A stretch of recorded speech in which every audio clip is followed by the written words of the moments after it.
I never thought a single evening could unravel the sense of safety I'd always taken for granted. It started with a faint noise outside our window, barely distinguishable over the rustling of autumn leaves. At first, I brushed it off, telling myself it was just the wind playing tricks. But then my younger sister Mia tugged at my sleeve, her face pale and eyes wide with unease. That's when the chills settled in. Something wasn't right. Mia's grip on my arm tightened, a silent plea that I should listen, that I should protect. It was strange seeing her so vulnerable. Usually she was the fearless one, the spark that lit up every room. Tonight, though, she looked small, a frightened child clinging to her big sister for courage, and I realized then just how much the role had reversed. I crept to the window, careful not to make a sound, and peered out.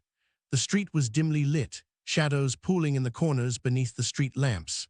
At first I saw nothing, but then movement caught my eye, a figure slipping between the trees, lingering too long near our garden gate. My heart pounded, every instinct screaming that we were no longer alone.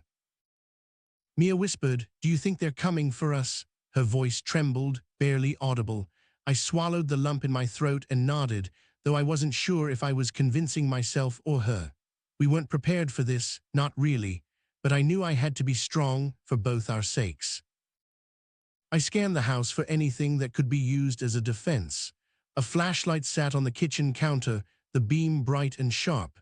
I grabbed it, flicked it on, and handed it to Mia. "Stay close," I said, pulling her into a tight hug. The warmth of her small body against mine was both comforting and heartbreaking. The sound of footsteps crunching on the gravel outside made us freeze. Our breaths hitched in unison. Through the window, I caught the glint of cold eyes watching us, calculating. The world had shrunk to this moment, this fragile bubble where fear and love collided in a raw, palpable way. I moved silently toward the door, heart hammering so loud I was sure they could hear it. Mia's hand found mine, fingers trembling but refusing to let go. I whispered, "We're going to get through this, together." But inside, a storm of doubt brewed. What if it wasn't enough? The door creaked slightly as I cracked it open, just enough to peer out without revealing myself. The night air was thick and cold, carrying the scent of damp earth and the faintest hint of smoke. The figure was gone, vanished as quickly as it had appeared, leaving behind an eerie silence that screamed louder than any footsteps. Relief washed over me, but it was fragile, like the delicate glass ornaments we'd once broken in happier times. I closed the door slowly, locking it twice, then turned to Mia. Her eyes were glossy with unshed tears, but her grip remained firm. In that moment, I realized protection wasn't about never feeling fear. It was about standing firm even when you did. We spent the rest of the night huddled together on the couch, the flashlight between us casting long shadows on the walls. Every creak, every whisper of wind made us jump, but we clung to each other, a lifeline in a world suddenly unsteady. I kept telling myself this was temporary, that dawn would bring safety and reassurance. But deep down, I knew things had changed. The next morning, we found our garden gate slightly ajar, the lock broken. Panic surged through me again, but Mia's hand on my arm steadied me.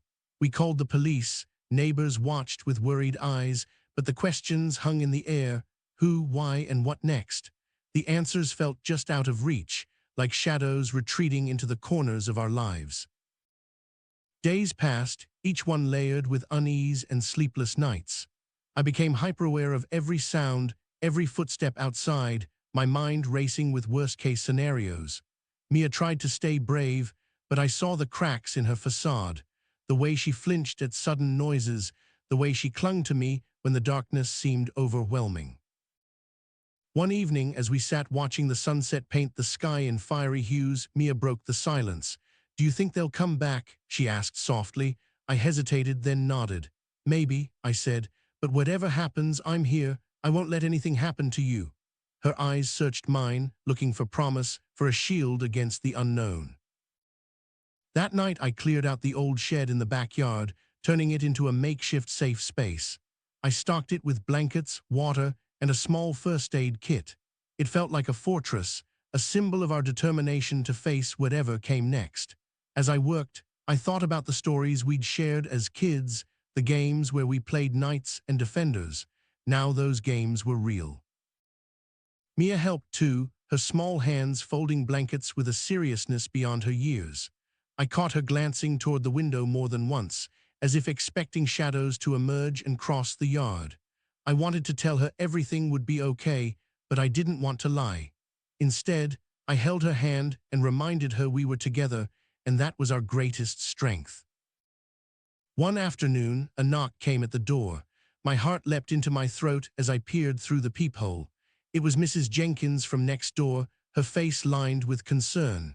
She brought over a plate of warm cookies and a promise to keep an eye out. It was a small gesture, but it reminded me that even in dark times, kindness could light the way.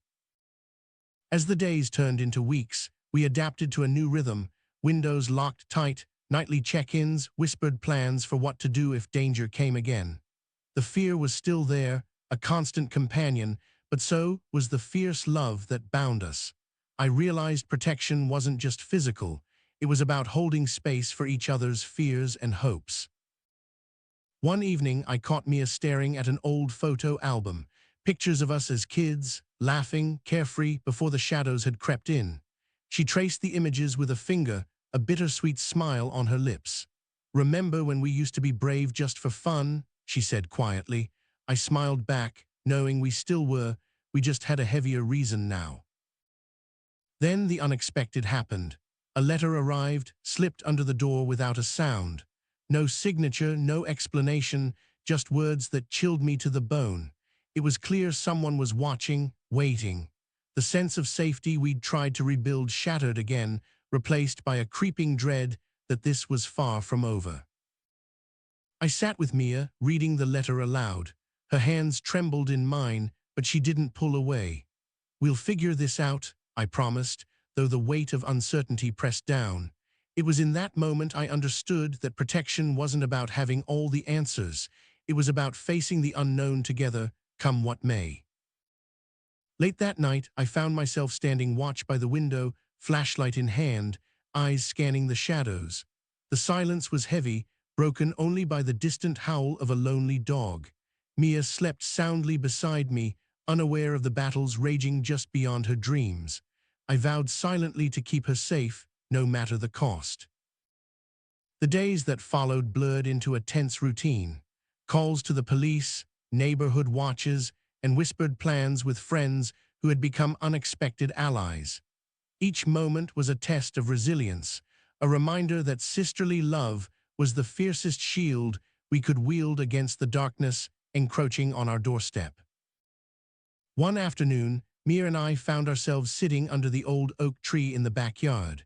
The sunlight filtered through the leaves, casting dappled shadows that danced on the grass. We spoke softly about hopes for the future, school, friends, simple joys. It was a fragile moment of normalcy in an otherwise fractured world. Suddenly, a rustling sound startled us. We froze, eyes darting toward the bushes. A stray cat emerged, its green eyes curious but harmless. We laughed quietly, the tension easing for a moment. It was strange how small things could bring comfort when everything else felt so uncertain. But the reprieve was short-lived. That night, the power flickered and went out, plunging the house into darkness. Mia clung to me, her breath quick and shallow. I fumbled for the flashlight, feeling the weight of responsibility settle heavy on my shoulders. This was no longer just about protecting her from strangers, it was about anchoring her in a world that felt increasingly unstable. We huddled together, the beam of the flashlight cutting through the blackness.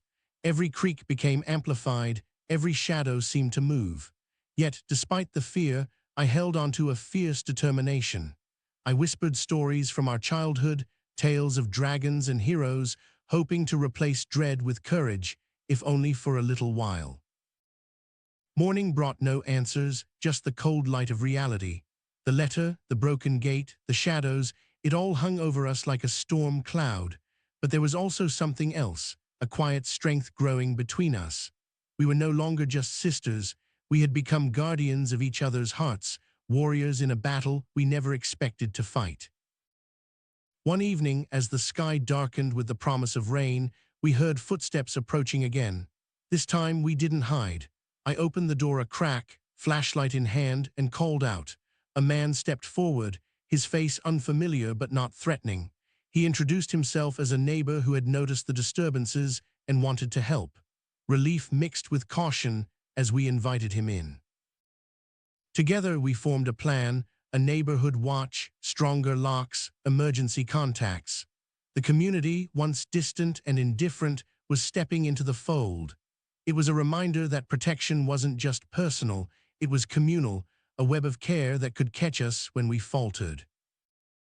Mia began to smile again, slowly but surely. The nights were still hard, the shadows still lurked, but there was light breaking through the cracks. We found small moments of joy, a shared joke, a favorite song, the comfort of normal routines. They were lifelines, anchors in the storm. Yet even as we rebuilt, the question lingered, who had started this? The threat was still out there, unseen but felt. I knew our story was far from over. But for now, we had each other, and that was enough to face whatever came next. One chilly evening, as Mia and I sat by the fireplace, she looked up at me with a newfound confidence. "Thank you," she said softly, "for not giving up on me." My throat tightened, I squeezed her hand. "Always," I replied. Sisterly love, I realized, wasn't just about protection, it was about never letting go. Outside, the wind howled, carrying with it the distant echo of footsteps and whispers. Inside, two sisters sat together, ready to face the unknown. Their story was still unfolding, a testament to the power of love, courage, and the unbreakable bond that held them fast. And so the night deepened, shadows stretching long and dark, but inside, a light burned steady, a promise, a shield, a story of sisterly love unfolding one breath at a time.